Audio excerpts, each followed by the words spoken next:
अस्सलाम वालेकुम क्लास 9। आज हम करेंगे एक्सरसाइज 1.1 का क्वेश्चन नंबर 4। इस क्वेश्चन में सिर्फ आपने प्रॉपर्टीज़ के नेम बताने हैं।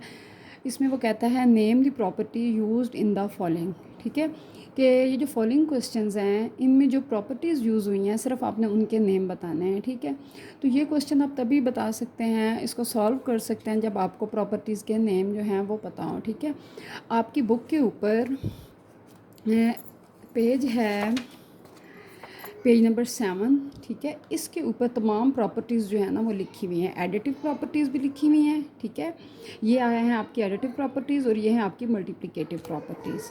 ठीक है, हम इसकी मदद से इन तमाम एडिटिव प्रॉपर्टीज़ और ये जो मल्टीप्लिकेटिव प्रॉपर्टीज़ हैं इनकी मदद से हम अपना क्वेश्चन नंबर 4 जो है एक्सरसाइज नंबर 1.1 का वो हम सॉल्व करेंगे। ठीक है,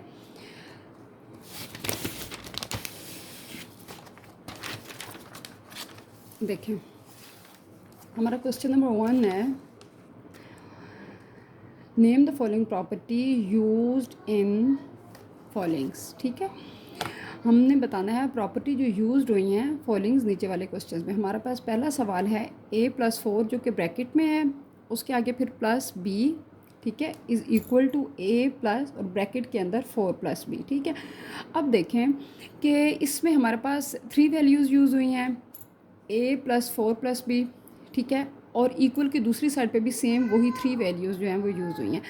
तो अगर हम देखें अपने वही पेज नंबर 7 के ऊपर, तो ये जो प्रॉपर्टीज़ हमारे पास जिसमें 3 वैल्यूज़ होंगी, ये देखें ये है हमारे पास एसोसिएटिव प्रॉपर्टी, जिसमें ये देखो 3 है हमारे पास, a प्लस ब्रैकेट के अंदर b+c और इसी तरह a+b और +c। तो हम इस प्रॉपर्टी को बोलेंगे कि ये एसोसिएटिव प्रॉपर्टी है, लेकिन एसोसिएटिव प्रॉपर्टी उसके अंदर ऐड का साइन आ रहा है, तो ऊपर एडिटिव देखें लिखा हुआ है। ठीक है, तो हम इसको कहेंगे कि ये हमारे पास है associative property with respect to addition. ठीक है, जब आप अपने इस क्वेश्चन को सॉल्व करेंगे पेपर में या टेस्ट में या कॉपी पे, तो आप नोटबुक में ये लिखेंगे नीचे कि ये एसोसिएटिव प्रॉपर्टी है विद रिस्पेक्ट टू एडिशन। ठीक है, अब इसी क्वेश्चन में हम देखते हैं कि जो इसका पार्ट 2 है, ठीक है, इसमें √2 + 3 2 वैल्यूज़ हैं, दोनों के दरमियान में प्लस का साइन आ रहा है, इक्वल दूसरी साइड पे जस्ट दोनों वैल्यूज़ की जगह चेंज की है उसने, √3 + √2। तो जब इस तरह की कंडीशन हो तो वो हमारे पास कम्यूटेटिव प्रॉपर्टी होती है विद रिस्पेक्ट टू एडिशन, हम उसको लिखेंगे क्योंकि इसमें कौन सा साइन लगाया उसने, प्लस का साइन लगाया। ठीक है, ये भी आपको पेज नंबर 7 पे ये प्रॉपर्टी मिल जाएगी। आप अगर अपनी प्रॉपर्टीज़ को अच्छे से याद कर लेते हैं तो आपके लिए ये क्वेश्चन बिल्कुल आसान हो जाएगा। ठीक है, अब इसी तरह इसका जो पार्ट है 3, जिसमें वो कहता है x - x = 0, तो ये कौन सी प्रॉपर्टी है? तो देखें ये x है हमारे पास प्लस का, ठीक है, और सेम यही x आगे उसने दिया है लेकिन ये माइनस का है। ठीक है, यानी एक चीज़ पॉजिटिव और दूसरी साइड पे उसने वही चीज़ जो है वो नेगेटिव में दे दी है, प्लस में दी है और एक बार माइनस में दी है। तो देखें जब एक चीज़ प्लस में हो और साथ ही सेम वही चीज़ माइनस में हो तो वो दोनों चीज़ें आपस में कट जाती हैं। ठीक है, इसकी एग्जांपल मैं आपको यूँ दे सकती हूँ कि जैसे 5 और इसके साथ -5, तो 5 5 से कट जाएगा तो क्या हो जाएगा, 0। ठीक हो गया। तो अभी आप देखें जब आपके पास इस तरह की कंडीशन हो कि वो दोनों वैल्यूज़ इस वैल्यू का दूसरा इन्वर्स हो और आंसर क्या हो उसका 0, तो उसको हम इन्वर्स बोलेंगे। ठीक है, और इन्वर्स कौन सा, एडिटिव इन्वर्स। ठीक है, अभी जो हम है क्वेश्चन नंबर 4 पार्ट जो है इसका 4 क्वेश्चन नंबर 4 का, वो ये है कि a और ब्रैकेट के अंदर b+c, यानी a इस ब्रैकेट के साथ क्या हो रहा है, मल्टीप्लाई हो रहा है। ठीक है, इज़ इक्वल टू AB, ये दोनों मल्टीप्लाई हो गए, और AC के साथ मल्टीप्लाई होगा तो AC। तो ये कौन सी प्रॉपर्टी है, इस हम प्रॉपर्टी को बोलते हैं left distributive property.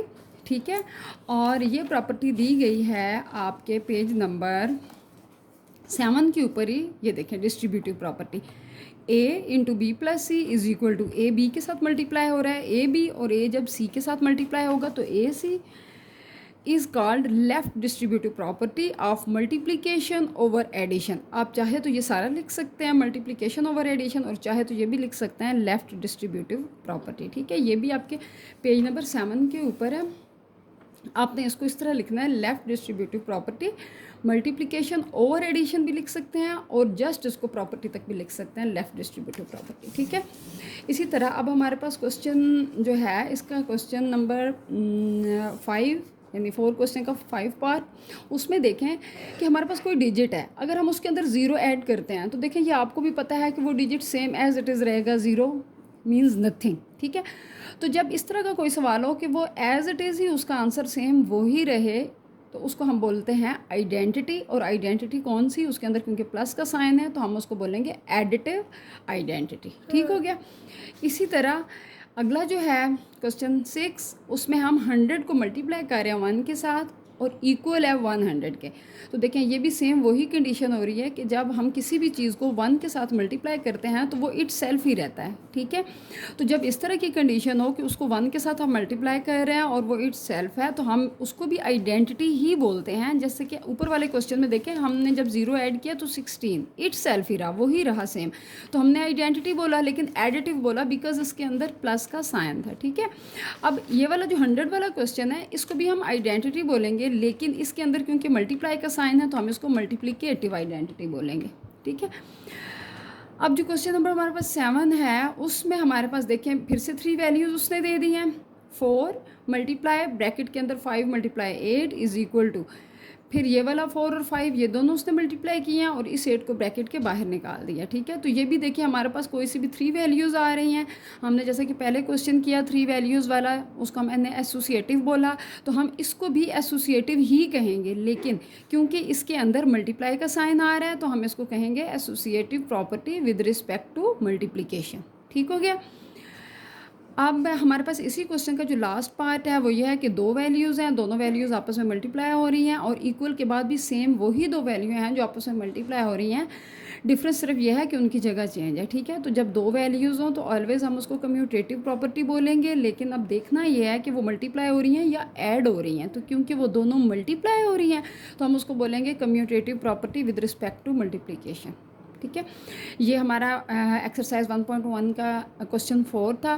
Next video में इंशाल्लाह मैं एक्सरसाइज 1.1 का क्वेश्चन नंबर 5 जो है ना वो अपलोड कर दूँगी। अगर इसके सिलसिले में आपको कोई सी भी चाहिए हो, मालूमात चाहिए हो या कोई भी कन्फ्यूजन हो तो आप वो कमेंट्स में मुझसे पूछ सकते हैं।